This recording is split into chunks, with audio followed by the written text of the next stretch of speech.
Buenas tardes, a continuación una explicación del algoritmo de cortes de Gomory. Tenemos el siguiente problema: maximizar f de x igual a 2x1 más x2, sujeto a x1 más x2 menor o igual que 5, menos x1 más x2 menor o igual que 0, y 6x1 más 2x2 menor o igual que 21.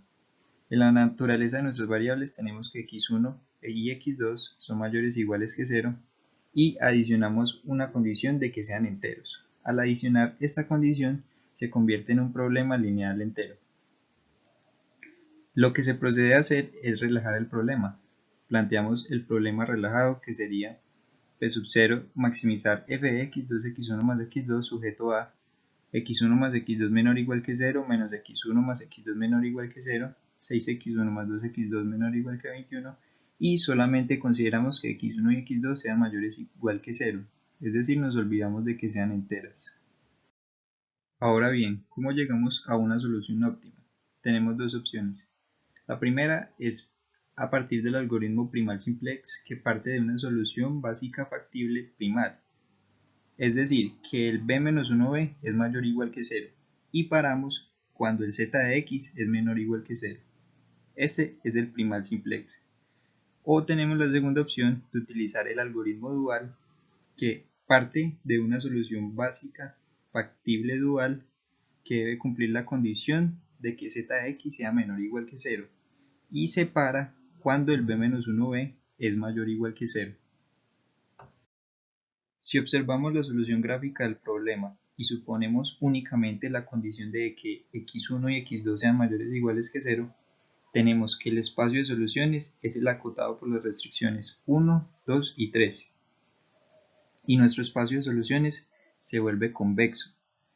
Con convexo me refiero a que si tomamos cualesquiera dos puntos del espacio de soluciones y trazamos una línea, en este caso la línea azul, todos los puntos que contienen la línea hacen parte de nuestro espacio de solución y obtenemos el óptimo del PL, es decir, del problema únicamente lineal, sin considerar la condición de integralidad.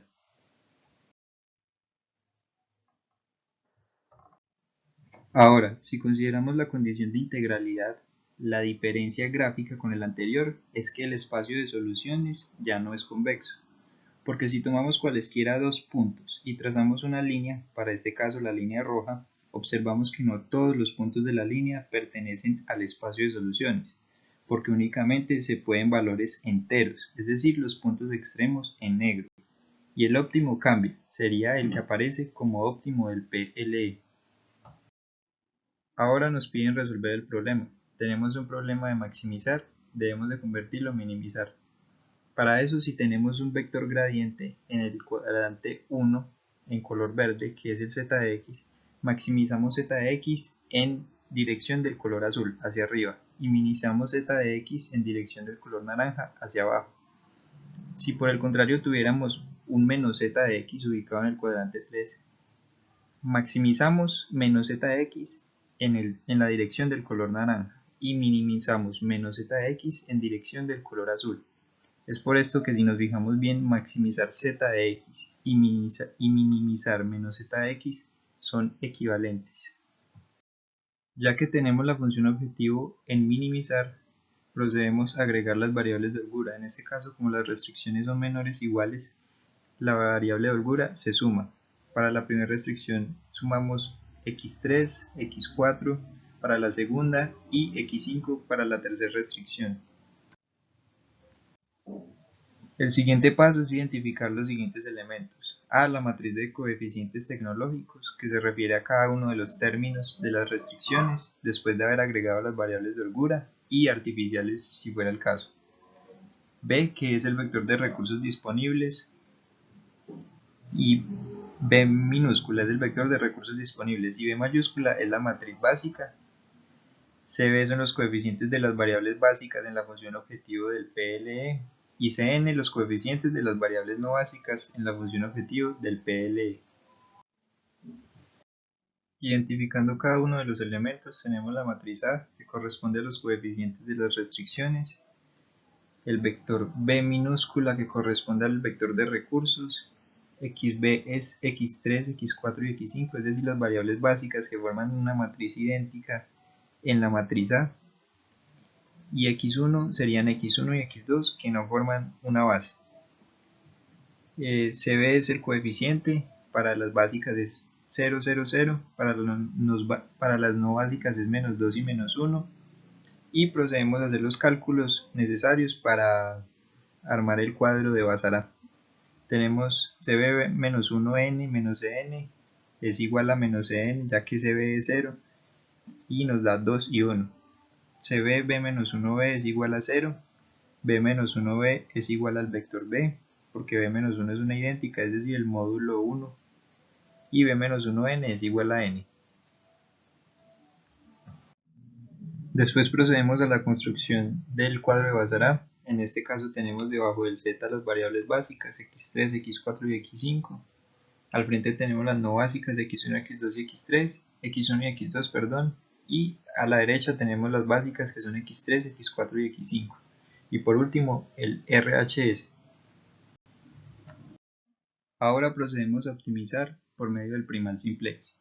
El primer paso es verificar que la fila z en las variables no básicas tenga números positivos, porque si todos fueran negativos ese sería el óptimo, ya que si miramos el criterio de parada en el primal es que z de x sea menor o igual que 0. En caso contrario nos dirigimos al paso 2, que es identificar la variable que ingresa a la base. Esta corresponde a la más positiva. Esa columna asociada a esta elección se denomina columna pivote. Si todos los elementos de la columna pivote son negativos, es otro criterio de parada, ya que la solución es ilimitada. En caso contrario, vamos al paso 3. Es identificar la variable que sale de la base. Y se elige el mínimo valor después de realizar todos los cocientes entre RHS y columna pivote. De la columna pivote solamente podemos considerar los elementos positivos, y esta se denomina fila pivote. Y por último actualizamos la base con base en el elemento pivote mediante operaciones entre fila y columna, básicamente es Gauss-Jordan. Es decir, convertir la columna pivote en una columna unitaria, cuyo elemento unitario debe ser el elemento pivote. Y procedemos a retornar al paso 2 y seguir sucesivamente aplicando los pasos.